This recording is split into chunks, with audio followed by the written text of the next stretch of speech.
Shadow Hearts is a Japanese-style RPG series that features a dark gothic look, and in the later installments, even goofy comedy.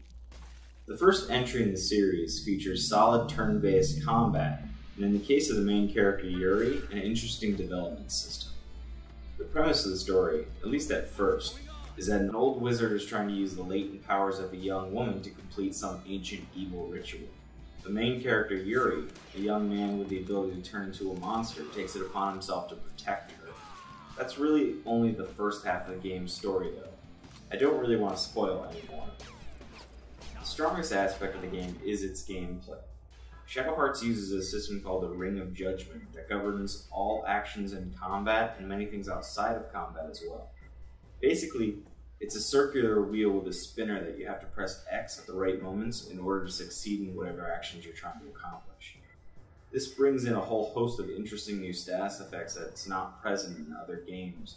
That really adds more strategy to combat. As I mentioned earlier, the main character Yuri has a very interesting development system. Every time you kill an enemy, you gain the usual XP, but you also gain points towards the element type that monster was, and malice.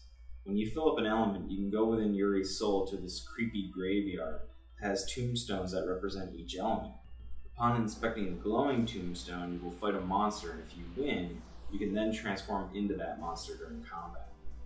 If you let your malice level reach its peak, you will fight what the game manual calls the Grim Reaper. However, it's really not a Grim Reaper, but another character within the story. The Reaper is incredibly powerful, at least in the beginning and middle of the game, and you pretty much have no chance of beating him. So in order to lower your malice level, you go to the graveyard and talk to these weird living masks. They'll have you fight a monster, defeat it, and your malice gets reset. The weakest point of the game is its graphics. Honestly, it looks like a high-quality PlayStation 1 game, rather than a low-quality PlayStation 2 game. Even the cinematics leave much to be desired. Despite the dated graphics though, the gameplay more than makes up for it. All in all, while Shadow Hearts isn't a great game, it is a good game. The reason for playing it is that the sequel, Shadow Hearts Covenant, is easily one of the best RPGs in the PlayStation 2, and it's a direct sequel featuring Yuri and many of the characters from the first game, so knowing the backstory helps. Yes, I will eventually be doing a review for that game as well.